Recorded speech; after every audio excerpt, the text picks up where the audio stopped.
네, 시청자 여러분 안녕하세요. 적반하장의 유여혜입니다. 제가 어제 저희 지역 행사를 갔었는데요. 여기저기서요 저를 이렇게 불렀습니다. 어쭈구리 어쭈구리. 그리고 여기저기에서 적반하장 앵커다라고 불렀는데요. 더 듣기 좋았던 이야기는요. 미국에서 오신 어떤 교포 한 분이요. 친구분을 만났는데 그 친구분이 제가 아는 지인이었습니다. 그분이 깜짝 놀라면서 이런 얘기를 했다고 합니다. 내가 미국에서 한국에 있는 방송을 하나 봤는데 그 방송이 적반하장이야. 근데 그 진행자가 이 지역구에 있다고 하는데 한번 보고 싶다. 이런 얘기를 했더라고 합니다. 참 듣기 좋은 소식이었습니다. 아무래도요. 이 뉴스를 하다 보면 힘든 날도 많습니다. 그런데 적반하장 하고 외쳐주고 어쭈구리 하고 외쳐주면 어깨가 들썩들썩 합니다. 또 어떤 분이 댓글을 적어주셨습니다. 요즘 좀 기운 차린 모습 보기 좋더라고요. 기운 차려야죠. 언제까지 계속해서 울고 있을 수는 없습니다. 네, 적반하장 시작합니다.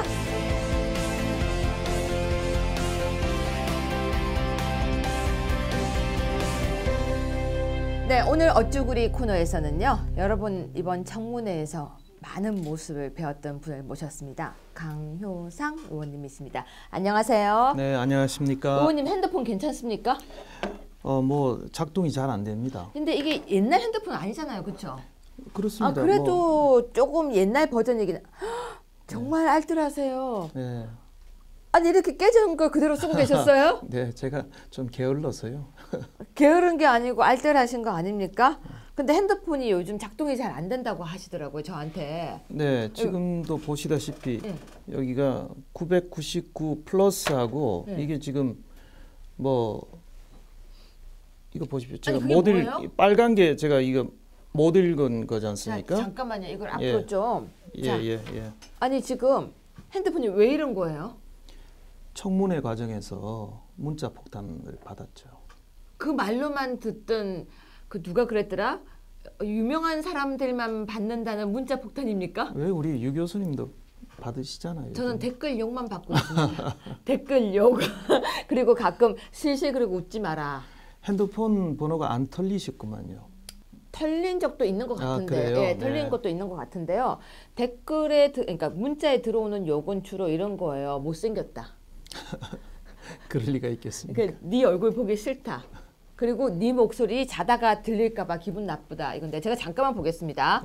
제가 하나만 읽어도 괜찮을까요? 네네. 네, 진짜 그냥 하나만 읽어보겠습니다. 욕설은 읽지 마십시오. 이거는 그럼 삑 처리할게요. 방송 사고니까. 그냥 삑 처리할게요. 문자 받기 싫으면 국회의원을 관두시면 됩니다. 그 간단한 걸 그리 고민하십니까? 이거고요. 요즘은 경어로 들어옵니다. 제가 방송에서 욕설이다 그랬더니 요즘은 내용은 아주 거의 이제 압박 협박인데 근데 경어체로 또 있습니다. 예. 네, 남 까는 거 득달같이 좋고 니들은 까이니까 싫으니 문자 폭탄 처벌법 웃기고 있네. 솔직히 나는 그딴 당에 있으면 얼굴이 쪽팔려서 못 들고 다니겠다. 제가 더 이상 안 읽는 이유가요. 네. 욕도 많습니다. 그냥 보니까 순간적으로요. 제가 감정 조절이 좀 안 될 것 같아서 읽다가 멈췄는데요. 자, 이번 국회에서요. 청문회에서 철저하게 그러니까 여러 가지 부분을 철저하게 검증하신 강효상 의원님이요. 왜 문자 폭탄에 시달리신 겁니까? 청문위원으로서 제가 할 도리를 다 했기 때문이죠. 총리 첫 번째 총리 후보자 아닙니까? 그렇죠. 그래서 저희가 뭐 좋아서 하는 게 아니고 정말 국민을 대신해서 도덕성 또 정책 또 자질 총리로서의 자질을 철저히 검증을 해야죠. 또 저희 또 지지층에서 또 그 여당과 정부를 견제하라는 그런 임무도 있지 않습니까? 이제 우리가 야당이잖아요. 그렇습니다. 야당은 정부의 모든 부분에 대해서 견제하는 게 야당의 역할이잖아요. 그렇습니다. 그리고 저는 청문회를 쭉 지켜보면서 와, 우리 강 의원님 너무 부드럽다는 생각을 했었어요. 조금 말씀을 하셔가지고 이렇게 한 번도 톤이 안 올라가시더라고요. 이튿날 조금 올라갔었죠. 에이, 그 정도는 그러니까요. 그 전 청문회를 생각하면요. 저는 보기가 좀 민망한 적이 많았었거든요. 그렇습니다. 네. 청문회는 그 검증 과정과 절차인데 이렇게 굉장히 모욕적으로 하고 그러니까 욕을 한다는 게 아니라 모욕적인 장면을 좀 우리가 많이 봐왔었잖아요. 그렇습니다. 옛날 야당 의원님들 중에는 별명이 영혼 탈곡기 이렇게 탈탈탈 턴다고요. 예, 완전히 털어서 그 후보자를 멘붕 상태로 빠뜨린다 그래서 그런 별명을 받은 분도 계시고요. 네. 저는 원래 성격이 뭐 그렇게 센 편이 아닌데 하여튼 이번에 그 많이 배우고 또 하다 보니까 좀 그 톤이 좀 올라가는 이제 그런 경험도 했습니다. 우리 측에서는 이제 그 야당 측 사람들은 또 뭐라고 했냐면요. 왜 이렇게 부드럽게 하시냐. 의원님은 얼굴도 유하신데 말씀도 너무 부드러우니까 좀 센 느낌이 안 난다. 좀 안타깝다. 이런 말들도 나왔었거든요. 그래도 제가 제일 세게 하지 않았습니까? 근데 의원님은요. 얼굴이 너무 부드러우셔서. 의원님 제가 외람된 말씀 하나 드리자면 그 네. KFC 있잖아요. 켄터키 프라이드 치킨. 네, 네. 거기 입구에 계신 뭔가 비슷한 이미지거든요. 그러니까 어떻게 해도 세 보이지가 않고 부드러웠어요. 그렇게 부드럽게 말씀을 하셨는데 물론 팩트 공격을 정확하게 하셨죠. 묘목조목.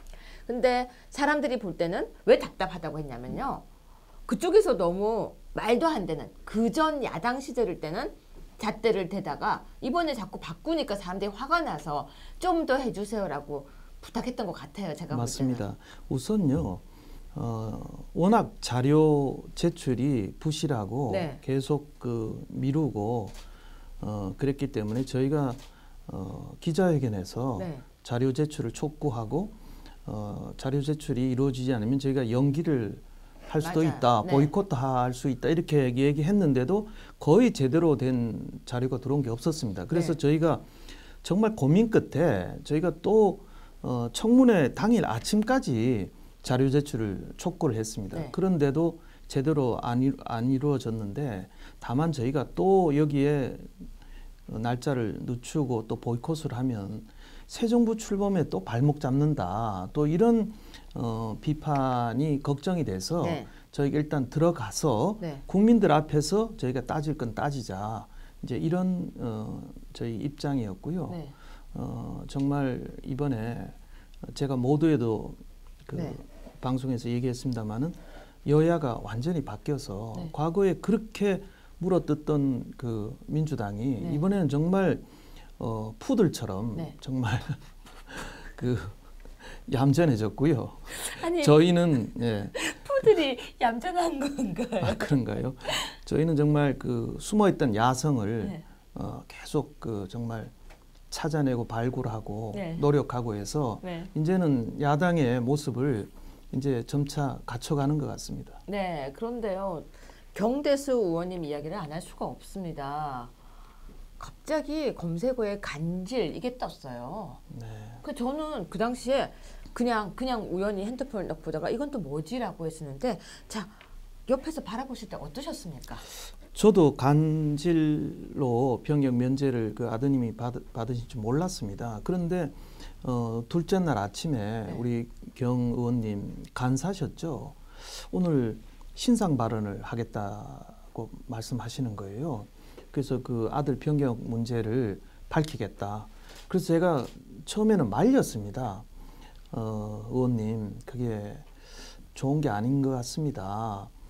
그런다고 해서 그쪽에서 또 알아듣고 또 이렇게 문자 폭탄을 안 할 것 같지도 않고 또 이 전 국민이 그 보고 계시는데 그런 개인사를 얘기하는 것도 참 어떨지 모르겠습니다. 이렇게 좀 말씀을 드렸는데 그대로 말씀하셨습니다. 사실 나중에 들었는데 그 전날 밤에 그 아드님하고 그 부인하고 정말 뭐 대성통곡하고 울었답니다.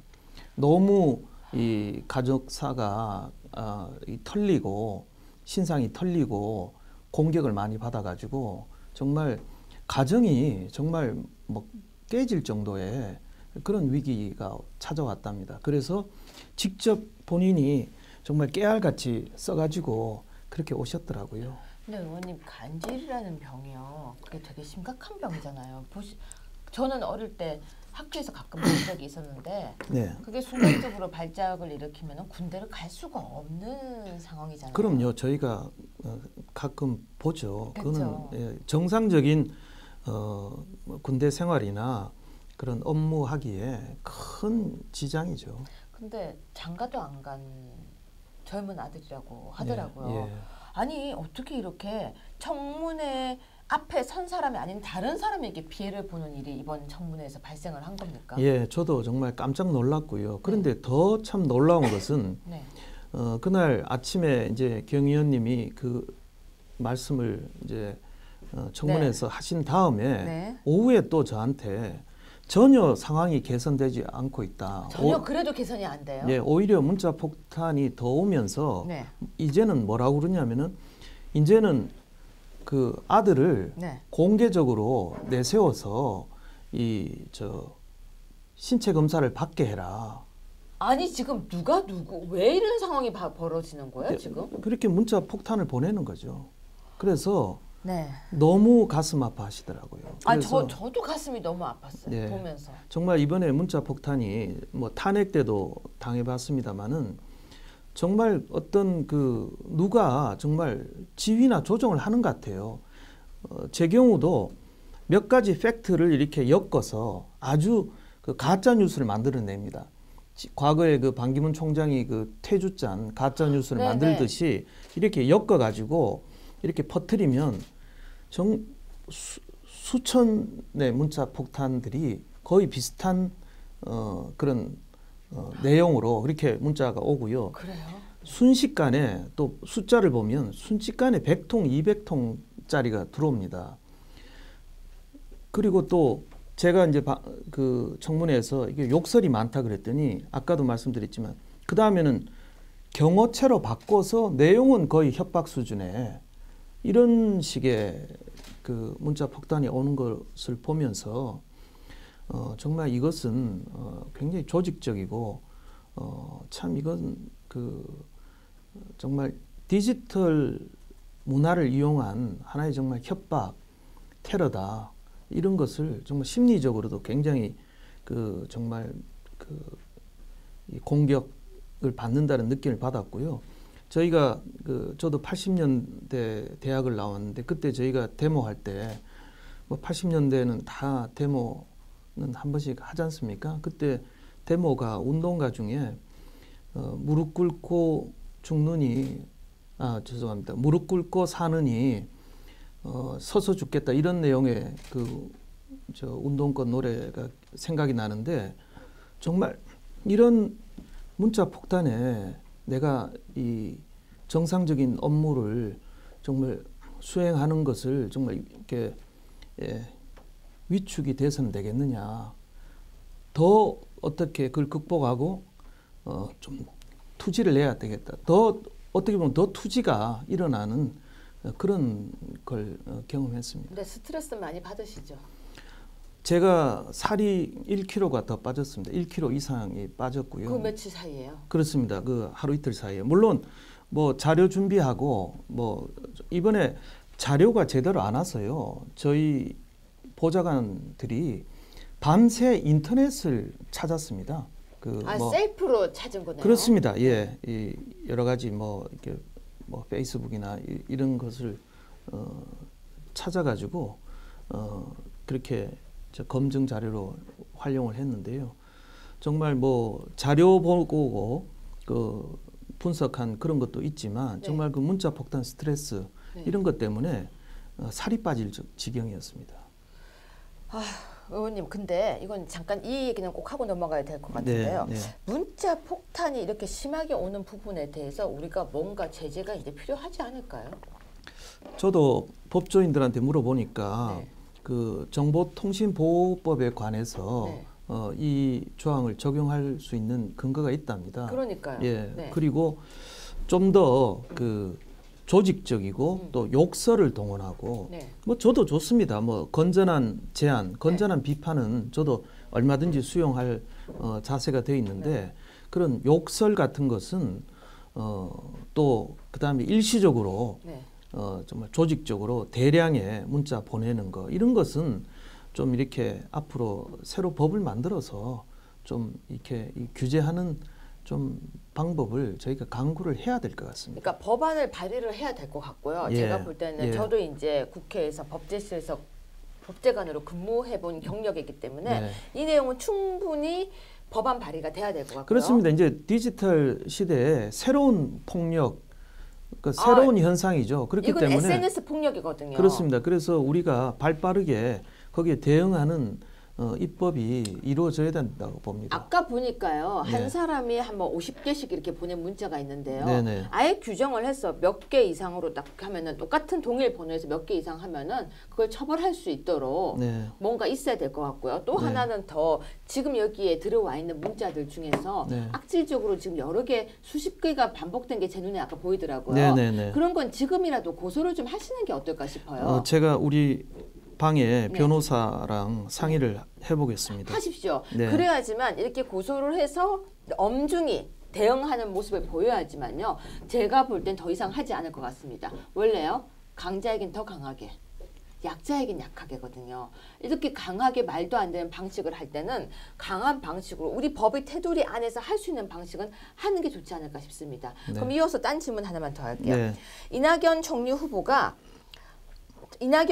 후보와 강경화 외교부 장관 후보가요. 무리 없이 청문회 통과할 것 같다라고 내다보고 있었는데 지금 분위기가 바뀐 것 같아요. 그런데 왜 이렇게 분위기가 흘러가고 있는지 바뀌어가고 있는지 특히 이낙연 총리 후보가 처음에는 분명히 위장 전입만 문제된 것 같더니 갑자기 그림까지 다시 또 나오고 아들 병역 문제도 있는데 그 부분보다는 지금 그림 문제가 불거져 나왔거든요. 왜 그런지 차근차근하게 청문회장에서 있었던 이야기 또 생각하시는 거 설명해 주세요. 네. 사실 이번 대통령 선거가 좀 보궐선거의 의미가 있지 않습니까? 그렇죠. 그리고 이제 인수위도 없이 네. 출발했기 때문에 저희 자유한국당도 저희가 절대로 발목을 잡는다는 인상을 주지는 말자. 그러니까 반대를 위한 반대하는 예, 모습은 하지 말자. 네. 그래서 청문위원들의 공통적인 생각이었습니다. 네. 그리고 우선 이제 표면적으로 경력들만 보면 우리 네. 이낙연 총리 후보자 같은 경우에 사선 의원에 네. 또 언론인 출신으로 동경특파원을 하고 네. 상당히 또 유명하고 유능한 언론인이셨습니다. 네. 그리고 당 대변인도 지내셨고 사선 의원에 또 도지사를 지내셨고 네. 어떻게 보면 외견상의 경력은 또 화려하고 네. 총리로서 적합하다. 또 강경화 외교부 장관 후보의 경우에 사상 처음 여성 외교부 장관 네. 후보입니다. 그래서 외무고시를 통과 안 한. 그렇습니다. 또 네. 비고시 물론 과거에 학자 출신 네. 장관들이 있었습니다. 또 이제 그런 지금 이제 여성의 여러 가지 권익이 신장되는 마당에 30%까지 늘린다면서요. 이번 정부 그렇게 공약했죠. 네. 그리고 사실 저희 딸도 나중에 정말 저런 정부의 고위직이 될 수 있겠구나. 저는 사실 내심 박수를 쳤습니다. 저도 좋아했어요. 30% 여성 고용은 저도 기뻐한 공약입니다. 그렇습니다. 그리고 네. 또 국제기구에서 네. 또 상당히 고위직을 지냈고 그래서 저는 역시 강 후보자도 이제 여러 가지 경력은 갖췄다 네. 이렇게 생각하고 굉장히 참신한 또 그 중에서도 굉장히 참신한 인사다. 네. 보통 다른 직보다도 외교부 장관이 여성이라는 것은 상당히 그 나라 국격하고도 상당히 연관이 있습니다. 아, 그런가요? 예, 네. 그래서 대외적으로도 굉장히 좋은 홍보 효과가 있습니다. 네. 그래서 저도 굉장히 찬성하고 내심 박수를 쳤습니다. 그런데 이제 한 대여섯 분 후보자가 나오면서 네. 한 분 한 분의 어떤 그 도덕성 문제, 네. 이 자료들이 공개가 되면서 그 중에 세 분이 또 위장 전입에 적용이 됐습니다. 근데 위장 전입은 문재인 대통령께서 싫어하시는 그렇습니다. 5대 근절. 예, 저희가 한 게 아니고 네. 문재인 대통령께서 후보자 시절에 네. 스스로 공약한 네. 그 5대 그 제외 사항에 네. 이제 적용이 되는 네. 그런 거였고요. 또 이제 아까 말씀드렸습니다마는 네. 자료 제출이 지연이 되고 네. 상당히 소극적으로 나오면서 굉장히 이제 분위기가 이게 뭐지? 그러니까 정말 처음에는 분명히 부드럽게 그냥 협조 분위기였잖아요. 그렇습니다. 네, 그래서 자료만 저희가 원하는 자료만 들어오면 네. 확인해서 뭐 아닌 건 아닌 거고 네. 뭐 탈세라든지 뭐 병역이라든지 여러 가지 부분이 있지 않습니까? 네. 그래서 어떻게 보면 과거에는 3일 청문회 한 적도 있습니다. 네. 총리에 대해서. 네. 그런데 이번에는 이틀도 했고 네. 그리고 굉장히 빨리 새 정부 출범 때문에 청문회 날짜도 빨리 잡아서 굉장히 협조적이었습니다. 네. 그런데 자료 제출이 지연이 되면서 네. 이제 보이콧 이제 논란이 벌어지고 네. 그리고 또 들어갔습니다. 근데 또 자료 제출 요구했는데 또 늦어지고 또 그다음에 좀 위장 전입 문제가 불거지고 그다음에 그림 문제도 제가 거기에 집중을 했습니다마는 처음에는 그 산하기관에서 2점만 샀다고 그랬다가 그렇죠. 계속 이제 부인의 탈세 소득세 자료를 제출하라 그랬더니 결국 5점인 것으로 처음에 분명히 2점이었거든요. 밝혀졌습니다. 그러니까 처음에는 감추다가 결국 그 소득세 자료에 5점이 나왔고요. 네. 게다가 그러니까 이제 그 5점이라는 것도 어떤 정부 기관이 네.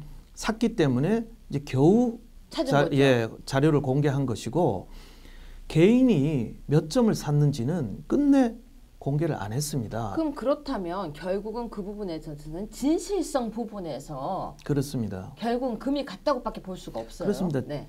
진실성, 그렇죠? 네. 정직성. 네.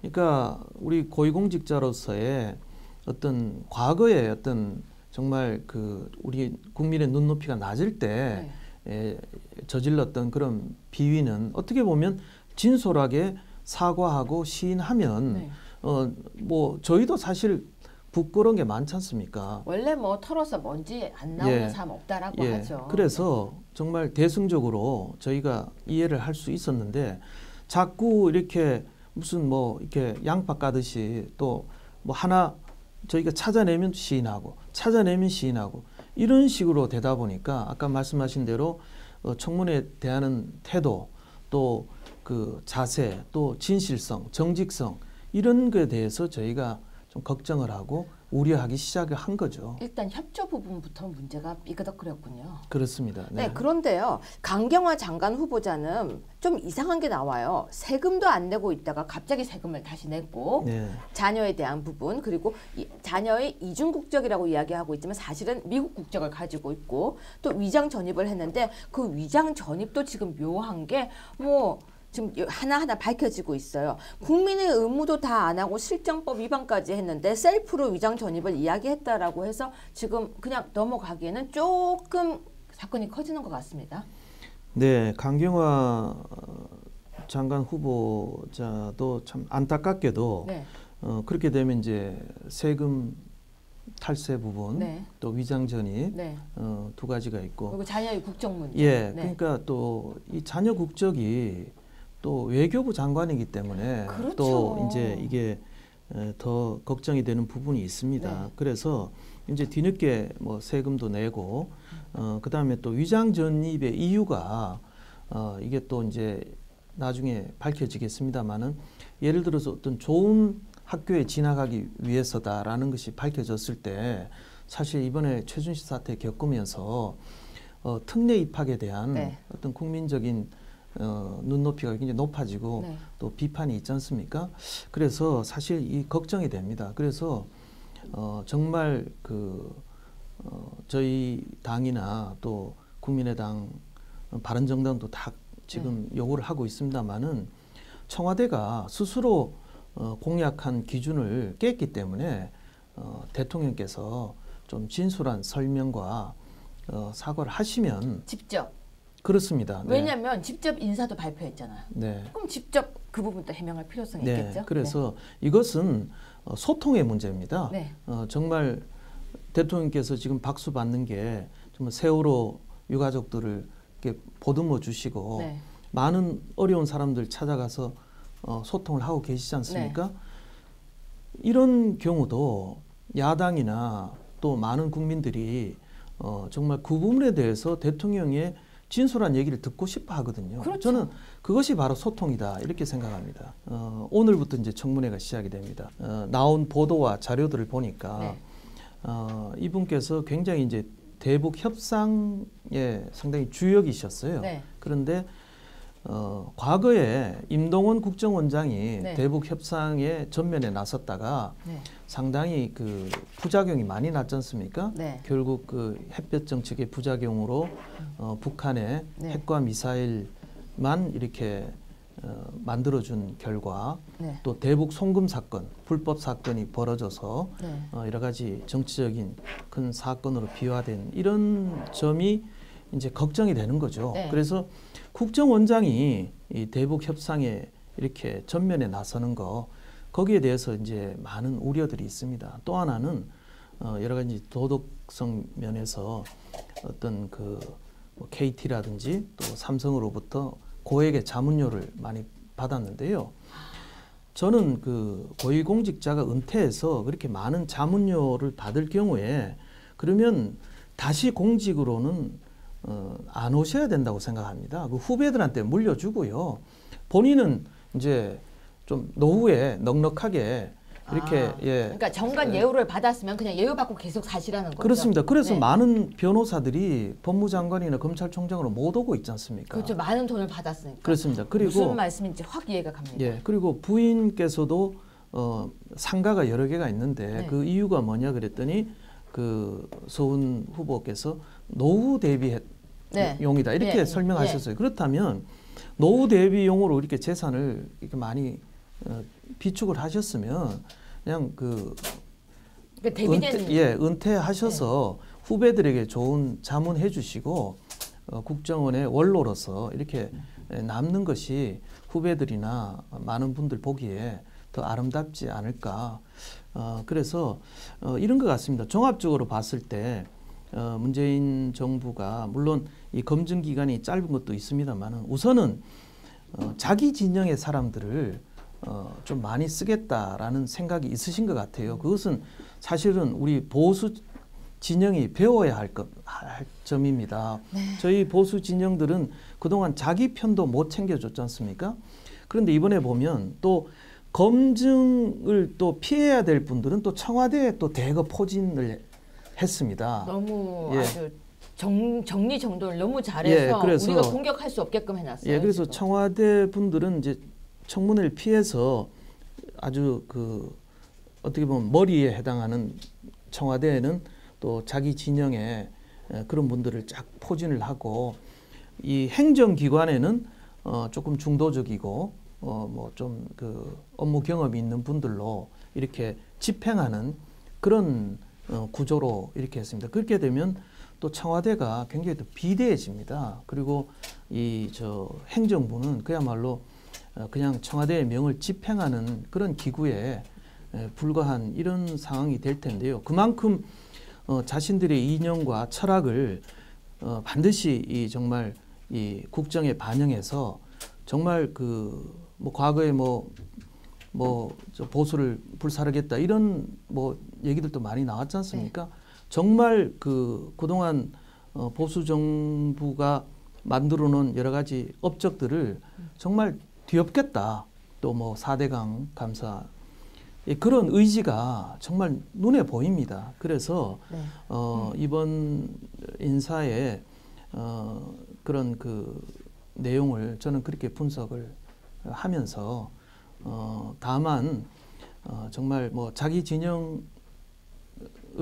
쓰는 건 좋습니다. 다만 또 도덕적으로 좀 국민들에게 덜 비판받는 분들을 좀 쓰면서 정말 공약에 나라다운 나라 그렇게 공약하셨지 않습니까? 네. 정말 그 공약을 정말 제대로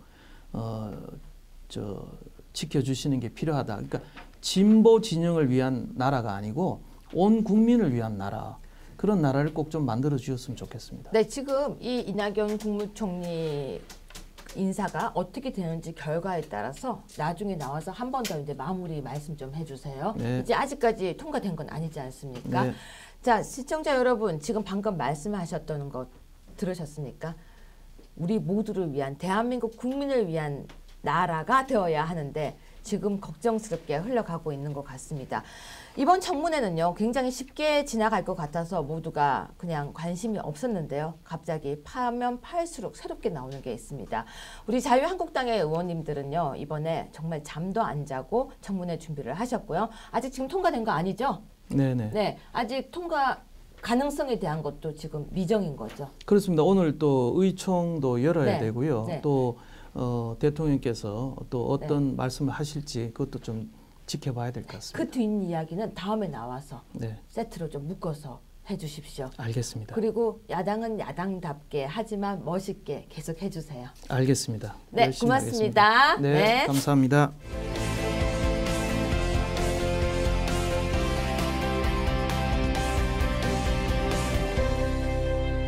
네, 시청자 여러분, 보수 아카데미라고 어설프게 이름을 짓고 지금 몇 번 해보니까요, 많은 사람들이 댓글을 달아주셨습니다. 너무 좋다. 그러니까 좋다는 게 아마 이런 것 같아요. 그냥 우리가 뭔가 이렇게 나누고 공부하는 게 좋다는 걸로 받아들였습니다. 어떤 분들은요, 본인이 알고 계신 것도 이렇게 댓글에 이만큼씩 적어주시고요. 또 어떤 분들은 계속했으면 좋겠다라고 적어주셨는데요. 부족하지만 공부를 해 나가면서 보수 아카데미를 계속 진행해 보려고 합니다. 일단 많은 분들을, 명사분들도 초대를 제가 한번 직접 가서 모시고도 오겠지만요. 김정기 위원장님이 여러 부분을 공부를 해 주시면서 저랑 같이 진행을 해 보겠습니다. 근데 그 중에서요, 일단 처음에는 각 나라의 보수들의 역사에 대해서 조금씩 쭉 굵겠습니다. 프랑스, 또 영국, 그리고 미국, 일본, 중국, 물론 대한민국도 할 거고요. 또 빠진 나라, 독일도 할 겁니다. 이렇게 유럽부터 시작해서 미국까지 쭉 보수, 그리고 아시아까지 해보겠습니다. 그렇게 하면서요, 보수와 관련된 여러 역사 이야기를 하려고 하는데요. 좋은 것만 이야기하지 않을 거예요. 아픈 역사도, 흑역사도 함께 꺼집어내고 여러분들과 토론을 하는 시간을 가지겠습니다. 댓글에 달아주시고요. 그리고 공개 방송을 바로 준비를 한번 해볼까 합니다. 보수란 무엇인가인데요. 보수란 무엇인가라는 주제를 잡다 보면요, 흔들흔들 하는 수가 있습니다. 무슨 얘기냐면요, 각자가 이야기하는 보수가 다르기 때문입니다. 물론 여러 목소리를 들어서 저는 이제 정립이 필요하다고 생각합니다. 보수, 우파, 진보, 우익, 진보 우파, 진보 보수, 모든 이름이 왜 난립하고 있는지까지 열어놓은 상태에서 고민해 보겠습니다. 정답을 찾아가는 여행, 지금부터 떠나보겠습니다. 안녕하세요. 안녕하세요. 반갑습니다. 정답을 찾아가는 여행 어때요? 예, 정답에 가까운 네, 답을 근데 내도록 이 세상에는 노력하겠습니다. 정답 없는 거 아시죠? 네, 그래서 최선을 다하겠습니다. 그래서 우리는 아카데미인 거예요. 아, 그렇군요. 정답은 없어요.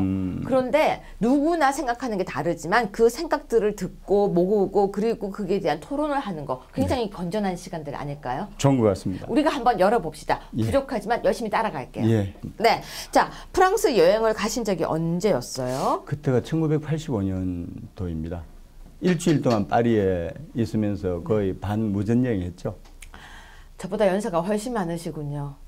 전 이때 초등학교를 다닌 것 같은데요. 그렇습니까? 네, 그런데 지금 프랑스 대통령은 마크롱이잖아요. 그때 하루에 3불로 버틴 거 모르시죠? 근데 3불로 버티면 교통비까지 해요? 교통비도 슬기롭게 좀 극복을 했던 부분이 있고요. 무전여행이잖아요. 혹시 무임승차? 그런 역사도 있습니다. 그래서 파리에서 베르사유 갈 때 네. 무임승차를 하다가 제가 안경을 깨가지고 안경이 양쪽이 안 깨지고 한쪽만 깨져서 사진을 찍었는데 본의 아니게 애꾸눈이 됐습니다. 그럼 이쪽에 한쪽만 나오게. 그렇죠. 찍혔어요. 그 아름다운 베르사유 궁전에서. 근데 그 당시에 그러면 유럽 배낭여행을 시작하셨으면 우리가 이 역사 이야기 할 때 여행 이야기까지 약간 가미해도 괜찮겠네요. 좋죠.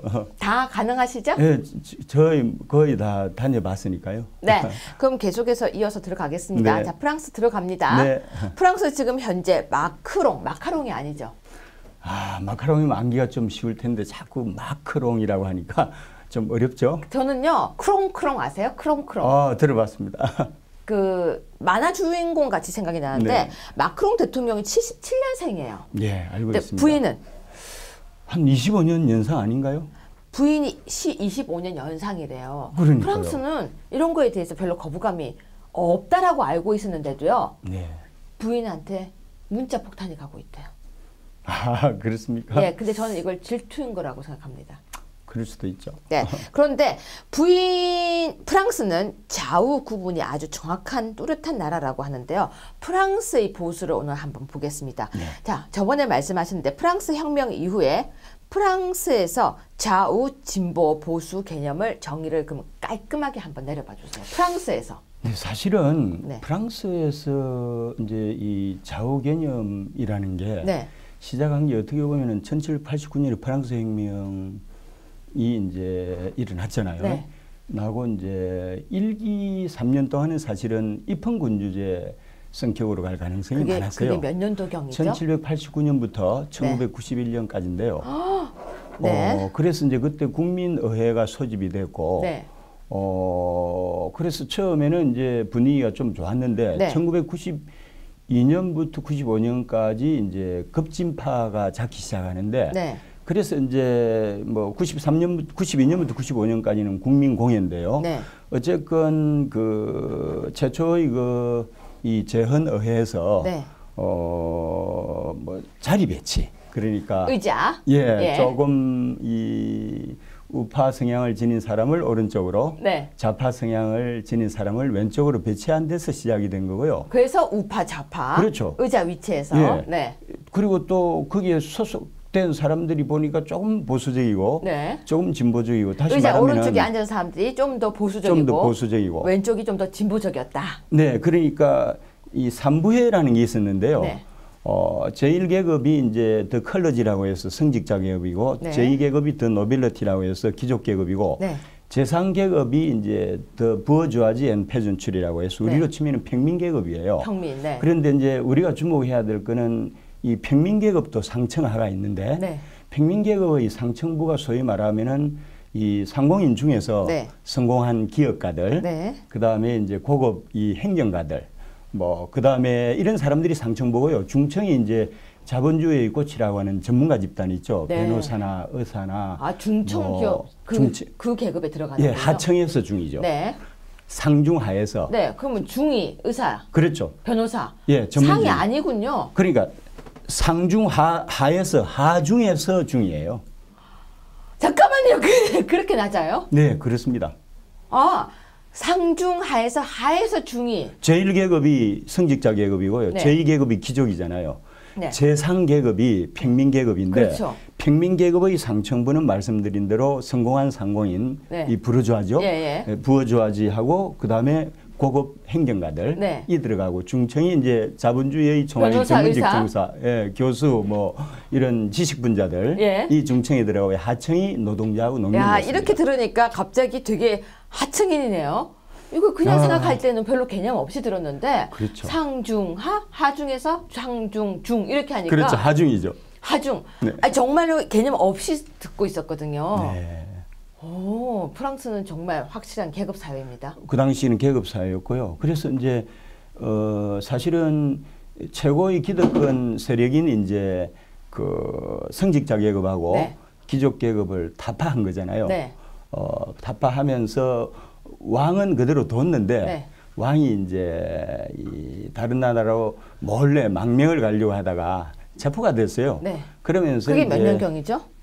아마 1992년 또 전일 텐데 93년에 그래서 루이 16세가 지금 루브르 박물관이 단두대였거든요. 1990? 1800. 1700. 그러니까 1700이죠. 지금 좀 이상해서 1700년 되죠. 1793년에 단두대에서 그렇죠. 처형이 되고 네. 거의 부인인 이제 마리 안뚜아네트도 같이 처형이 그렇죠. 되잖아요. 거의 1793년인데 네. 사실은 이 전반기 같은 경우는 이제 온건파인 우파가 잡았어요. 지롱드파라고. 네. 무슨 파요? 지롱드. 지롱드. 예, 지롱드 이 네. 유명한 이 와인으로 유명한 도시 아시죠? 프랑스에. 예. 네. 예, 그래서 상당히 잘 사는 지역이에요. 그 지역이. 예, 그래서 이 성공한 상공인들이 상당히 많아서 그 지역 이름을 따가지고 우리로 치면은 도에 해당됩니다. 프랑스로 치면은 디파트먼트라고 해서 네. 현인데요. 네. 우리로 치면 도에 해당이 되고요. 비교적 잘 사는 현이었죠. 와인 덕택에. 네. 예, 와인 덕택에 이제 잘 사는. 그러니까 1700년도부터 와인이 나왔나? 그 이전으로 네, 그러니까 이 지역은 그렇죠. 네. 예. 네. 이 보르도 아시잖아요. 보르도 알죠. 예, 네. 거기가 이 현의 인근인가요? 대표적인 도시예요. 아 보르도가 보르도 예. 와인. 예. 아, 그러니까 그러면 바로 이제 제가 눈이 철망철망해지죠. 얼마나 돈을 많이 벌었겠어요. 그렇죠? 엄청나겠죠. 부유한 상공인들이. 보르도 와인은 유럽에서 다들 애용하는, 그렇습니다. 그러니까 사랑하는. 그렇죠. 네. 그래서 여기 출신들 중심으로 해서 패거리가 만들어졌는데 아, 그러다 그때도 보니까 패거리 문화가 있었군요. 뭐 일종의 이제 잘 사는 사람들끼리 부르주아끼리 뭉친 게 이제 말하자면은 이제 특정 지역을 기반으로 했지만은 네. 넓게 보면은 이제 부르주아가 되는 거고요. 네. 그 다음에 이제 또 하나는 자코뱅당이라고 있었는데 네. 이게 이제 말하자면은 요즘 우리가 말하는 자파예요. 자코뱅. 예, 자파 내지는 극자파인데 네. 자코뱅 처음에는 이제 온건파가 중도파를 흡수를 했죠. 네. 원래 어석이 749서인가 그랬는데 중도파가 400이고요. 그 다음에 지롱드가 사실은 160밖에 안 됐어요. 좌파가. 우파가요. 우파가. 예. 그리고 중도가 400 정도 되고. 그래서 중도를 적극적으로 끌어가지고 견인을 해서 처음에는 잘 나갔죠. 그래서 국왕을 루이 16세를 처형해서는 안 된다. 네. 입헌군주제로 가자 이런 론이었고 거기 비해서 이제 소수파였지만은 나중에 사실은 우파를 제압을 하고 좌파인 자코뱅당이 실권자가 되면서 네. 공포 정치를 하잖아요. 네. 레인 오브 테러라고 해서 네. 이 공포 정치가 사실은 1700 1700 그러니까 지금 네, 아까부터 1700. 자꾸 1900 이러시는데 이게 네. 진짜 1700년대 맞습니다. 얘기예요. 네. 그렇죠? 그래서 1790, 정정하겠습니다. 아까 93년까지. 1992년이 아니고 1700. 맞습니다. 92년. 그래서 자코뱅당의 중심 인물이 로베스피에르예요. 피에르 아시죠? 알죠. 예, 로베스피에르가 그 중심에 있었습니다. 이 사람이 그러면 좌파의 중심에 사실은 요즘으로 치면은 좌파 중에서도 극좌파로 봐야죠. 완전히 극좌. 예, 온건 좌파라고 하는데 우리식 개념으로 보면은 뭐 그러면 좌파의 극좌파죠. 도표를 그렸을 때 맨 끝에 있는 사람이네. 좌파 안에서는 중간으로 봤는데요. 네. 실제로 공포 정치한 거 보면은 네. 사실은 뭐 극좌파죠. 뭐 네. 공포 정치 해가지고 지금 루브르 박물관 아시죠? 알죠? 제가 루브르 박물관을 한 5번 갔는데요. 네. 갈 때마다 제 발바닥이 건지러운 거 아세요? 왜요? 거기가 옛날에 공포 정치 시대에 단두대가 있었거든요. 그래서 누가 살살 긁나요? 15,000명이 죽었잖아요. 그 안에서요? 예, 그 안에서 그냥 밑에서 이 단두대에 처형이 돼가지고 아직까지도 억울하고 원통하고 분하니까 그냥 살려달라고 제 발바닥을 그냥 오늘 귀신 건지르는 얘기하는 건가요? 그러면 아우슈비츠 수용소는 가보셨나요? 거긴 못 가봤습니다. 가보셨을 것 그 같아요. 수용소는 더 많이 죽으면 거기 들어가면 큰일 나요. 거기 꼭 가보세요. 한번 가보겠습니다. 근데 위원장님, 이 이야기가 제가 보니까 저 1번 질문을 하나 했는데 이렇게 이야기가 길어지면 우리가 언제 다 마무리하죠? 어차피 우리가 만리장성을 쌓는 노력으로 가야 되지 않겠습니까? 제가 볼 때 오늘은 여기서 그만해야 될 것 같아요. 그럴까요? 네. 네. 왜냐면요, 우리는 아라비안 나이트거든요. 네, 알겠습니다. 자, 그럼 우리 정리를 합시다. 일단 프랑스부터 우리가 시작을 할 거고요. 프랑스는 한 3회 정도로 이어져야 될 것 같아요. 네, 그렇게 하시죠. 네, 이번 주는 그럼 계속 보수 아카데미는 프랑스로. 네, 예, 프랑스로 하시죠. 어떠십니까? 네, 좋습니다. 자, 그러면 진보, 보수, 자리 배치 지난주에도 우리가 설명을 했었고요. 그리고 진보와 보수, 그러니까 좌와 우와 좌에 있는 수장까지 설명을 했었고요. 이 시대 이야기는 1790년대 이야기입니다. 그렇습니다. 정리됐습니까? 예. 지금 1789년에 혁명이 일어났고요. 예. 1995년에 1단계가 마무리가 된 거죠. 1995년? 1795년. 그렇죠. 지금 예. 1795년 다시 정리하겠습니다. 1789년부터 1795년도까지 그렇죠. 이야기입니다. 이게요. 잘못하면 사람들이 헷갈려요. 알겠습니다. 너무 오래전 이야기가 돼서. 네. 그러면 네. 다시 내일 모레 수요일 날 예. 이어서 하겠습니다. 그렇게 하겠습니다. 고맙습니다. 네, 감사합니다.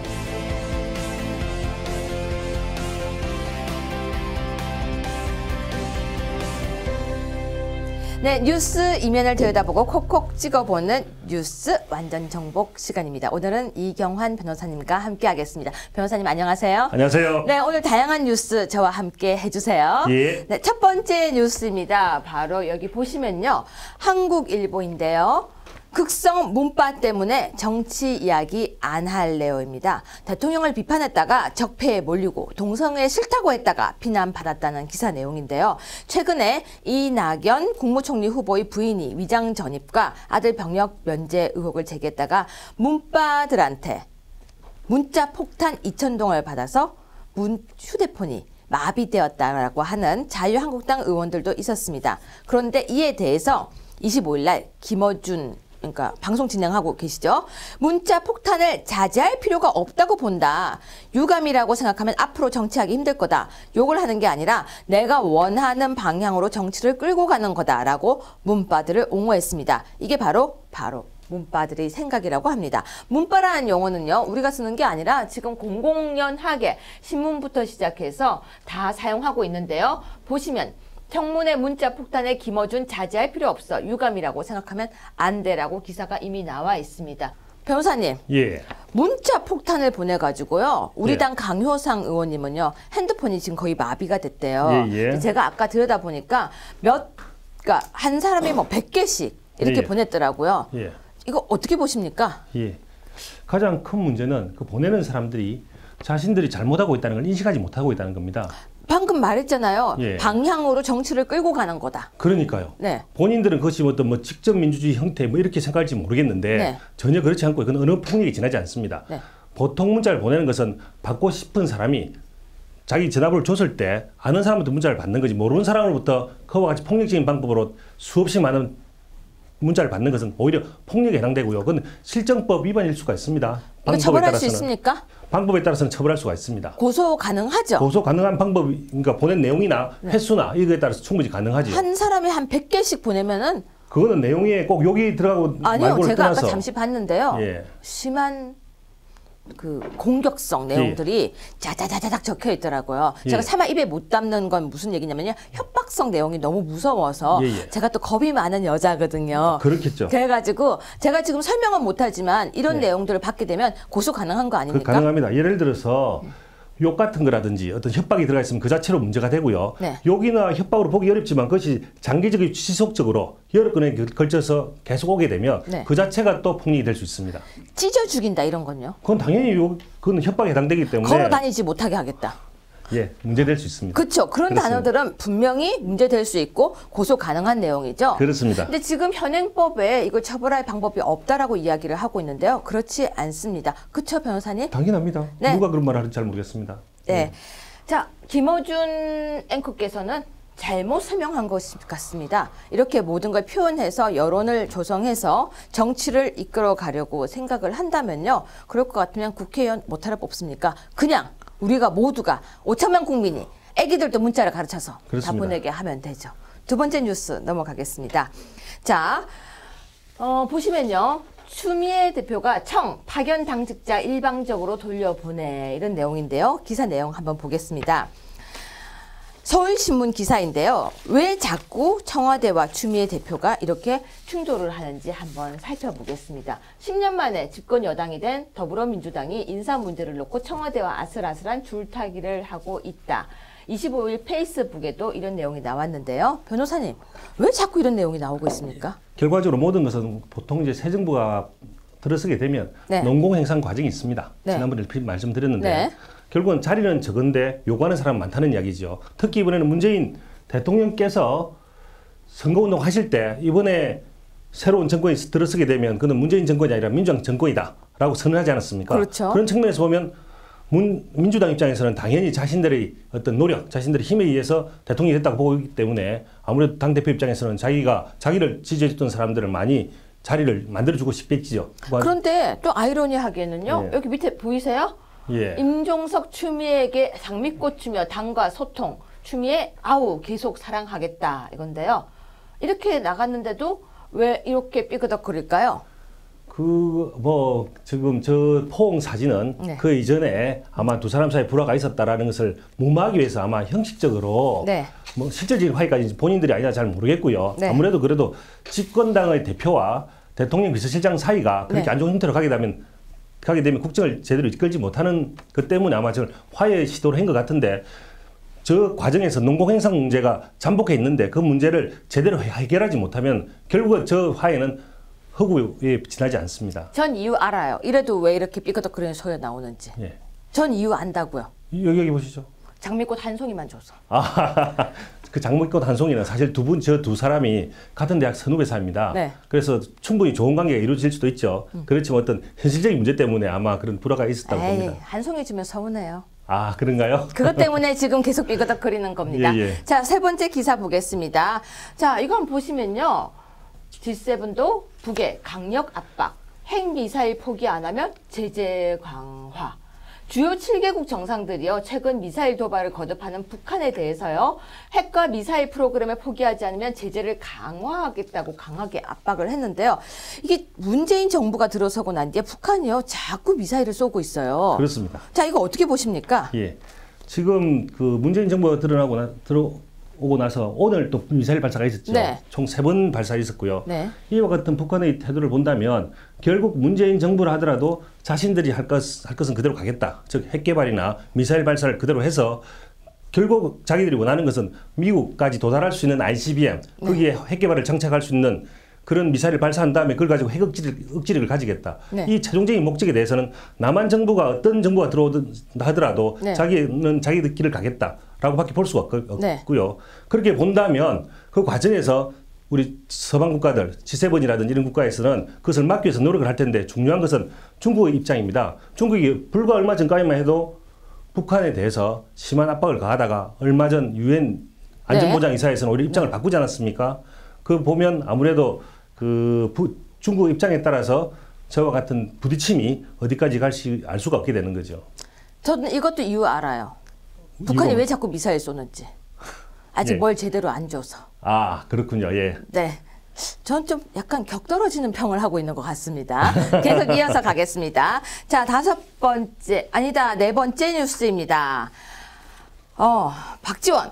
문재인 정부와 허니문 보름 만에 끝났다. 박지원 전 대표가 문재인 대통령이 5대 비리 관련 인물을 장관급 총리로 임명하지 않겠다라고 이야기를 했었는데요. 5대 인사 원칙이 파기되자 허니문이 끝났다며 이같이 말했습니다. 어떻게 보십니까? 근데 변호사님, 예. 허니문이 보름 만에 끝나는 건 너무 짧은 거 아니에요? 정말 너무 짧은 것 같습니다. 네. 특히 무엇보다도 박지원 전 대표가 그런 말 한 거에 대해서 저는 약간 충격입니다. 왜냐하면 박지원 대표는 오히려 보통 세간에서는 네. 오히려 잘 되면 뭐 현 새 정부의 국무총리급 물망까지 올랐던 분인데 네. 어떻게 보면 호남 쪽 대표주자로서 만약에 민주당과 국민의당이 통합이 되면 중요한 역할을 할 수 있는 분으로 봤거든요. 그런 분은 쉽게 저런 이야기 하기가 쉽지가 않은데 네. 아예 이제 대놓고 저렇게 선언을 했다고 하는 것은 아무래도 국민의당이 제 갈 길을 가겠다. 거기서 박지원 대표가 중요한 역할을 포기했다라고 볼 수도 있을 것 같습니다. 근데 이렇게 볼 수도 있지 않을까요? 예. 그렇게 볼 수도 있지만은 오히려 그 말씀 아세요? 친구는 가까이, 적은 더 가까이.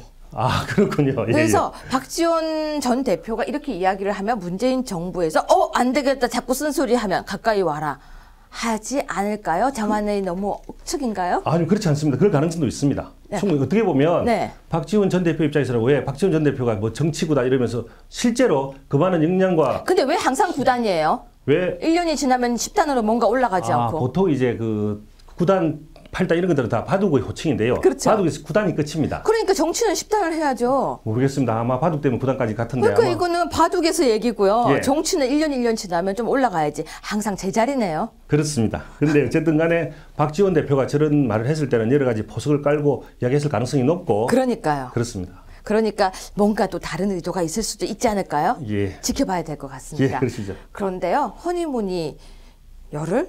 너무 짧은 것 같습니다. 허니문이 적어도 몇 개월은 가야 되는데요. 그렇죠. 보통 결혼하면 뭐 몇 개월 아니라 몇 년 가게 마련이죠. 몇 년까지는 잘 모르겠습니다. 이어서 가겠습니다. 네. 그런데요, 자. 문재인 대통령이 5대 비리 관련은 절대 근절하겠다라고 했었습니다. 그중에서 병력 면탈, 부동산 투기, 탈세, 위장 전입, 논문 표절이었는데요. 자, 문재인 대통령이 후보 시절에 나는 이 5가지는 절대 안 돼라고 내 원칙을 말했는데 지금 후보자들이 자꾸 문제가 빵빵 터지고 있습니다. 그런데 장관 후보, 바로 강경화 후보죠. 강경화 장관 후보는 처음에 내가 이렇게 먼저 문제점이 있습니다. 용서해 주세요라고 먼저 제시를 했습니다. 처음에는요, 참신하다는 이야기까지 나왔었는데요. 그런데 오늘 중앙일보 기사를 보면요, 또 쇼킹한 게 하나가 나왔습니다. 바로 위장 전입한 집이 이화여고 교장의 전셋집. 즉 처음에는요, 친척 집에 딸 때문에 위장 전입을 했다. 미안하다라고 했었는데요. 이번에는 이화여고 교장 전셋집? 이거 뭡니까? 예. 보통은 위장 전입의 목적은 부동산 투기나 혹은 학교, 네. 자식의 학교 문제 때문에 위장 전입을 많이 하게 되는데요. 네.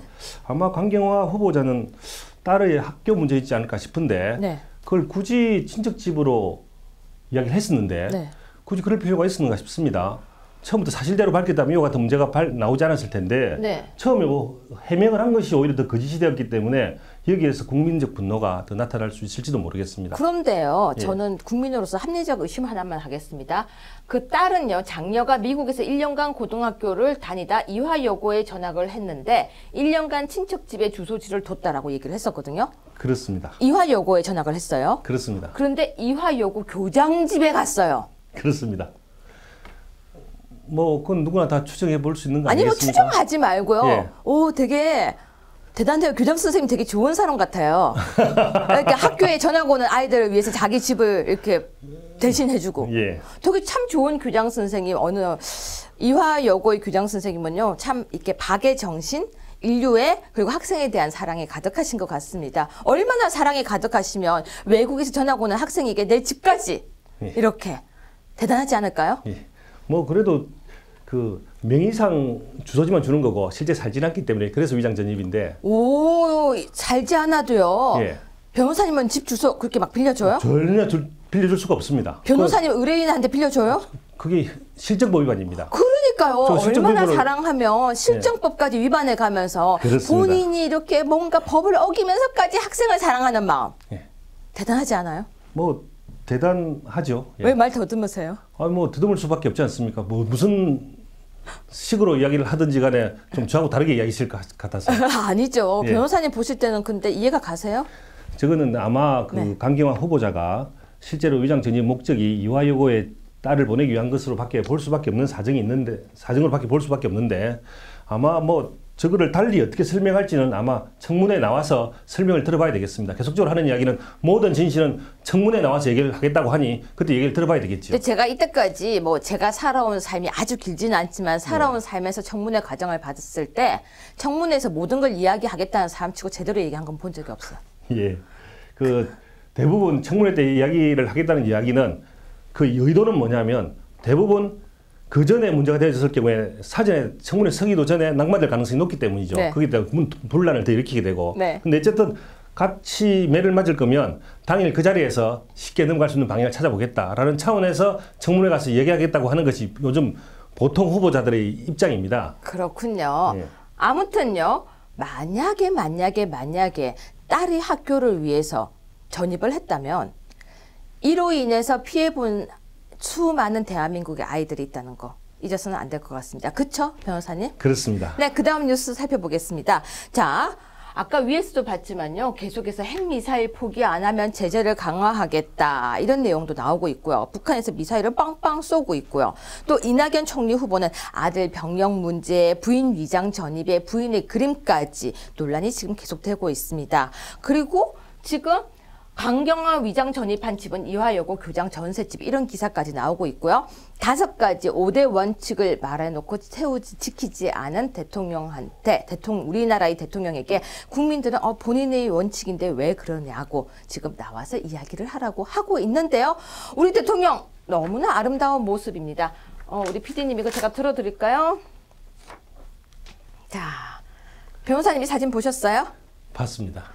얘 이름이 찡찡이에요. 찡찡찡. 예. 근데 저는 언제부터 우리나라가 이렇게 대통령이 찡찡이 밥 주고 찡찡이를 돌보고 있는 청소하고 있는 이 모습까지 우리가 보면서 글쎄요. 이게 뉴스에 나왔더라고요. 예. 네. 그런데 이 시국에 정말 이런 사진이 나와야 할지 지금 대통령이 하셔야 될 일은 어떻게 보면요. 내가 세웠던 원칙을 내가 지키지 못함에 대한 국민적 사과가 필요한 게 아닌가 싶습니다. 어떻게 보십니까? 예, 뭐 대통령도 아마 저 사진의 의도는 대통령도 고양이를 돌볼 수 있다. 그런 여유가 있다라고 하기 위함인데 아무래도 국민 입장에서는 지금 대통령으로서는 새로의 정부를 세우게 되었고 그 과정에서 지금 할 일이 많지 않습니까? 특히 지금 국민은 이낙연 후보자의 위장 전입 관련해서 엄청난 지금 의혹을 가지고 있고 심지어 비서실장이 나와서 사과까지 한 상태고 거기에 대해서 야당은 대통령이 직접적인 사과가 필요하다라고 요구하고 있는 상태인데 그 과정에서 약간 여유롭게 보인다고 하는 것은 국민들 입장에서는 약간 뭐 달리 생각해 볼 여지도 있겠죠. 근데 변호사님은 대통령 직접 나와서 사과해야 된다고 생각하십니까?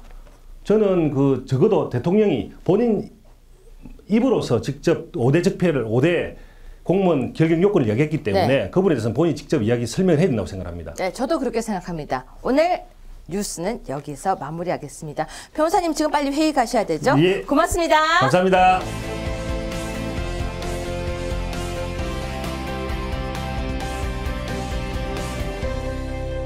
네, 2017년 5월 29일 월요일 중앙일보 사설입니다. 대통령이 직접 해명하고 설득하라라고 되어 있나요? 무리 없이 통과될 것 같던 이낙연 총리 후보의 인사청문 보고서 채택이 난항을 겪고 있다고 하는데요. 지금 대통령이 직접 지명했던 강경화, 김상조, 그리고 이낙연 이 세 분이 모두 위장 전입 등 흠결이 드러났기 때문이라고 합니다.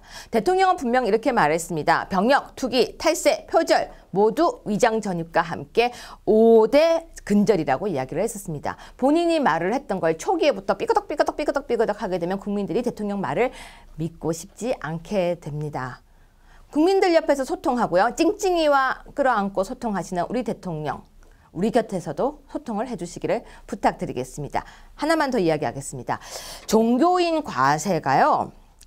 곧 이제 실시되는 게 얼마 남지 않았었거든요. 2018년 1월부터 시행 예정인데요. 종교인 과세가 2년 더 유예하는 방안을 추진하겠다라고 김진표 국정기획위원장 더불어민주당 의원이 밝혔다고 합니다. 여러분, 종교인 과세는요. 제가 꼼꼼하게 이야기해 볼 필요가 있을 거라고 생각합니다. 세금은요. 대한민국 국민 누구나 내는 게 맞다고 생각합니다. 그런데요. 터무니없는 이유로 반대하는 것이 만약에 이번에 통과된다면 우리는 이 부분도 생각해 봐야 됩니다. 2018년 1월에 시행 예정인데 왜 갑자기 2년을 더 유예합니까? 집권 여당이 되면 통과되어서 시행하기로 한 것도 마음대로 이렇게 부침개 뒤집듯이 후톡후톡 뒤집어도 되는 겁니까? 그거는 아니되어요. 여러분 내일 또 찾아오겠습니다. 고맙습니다.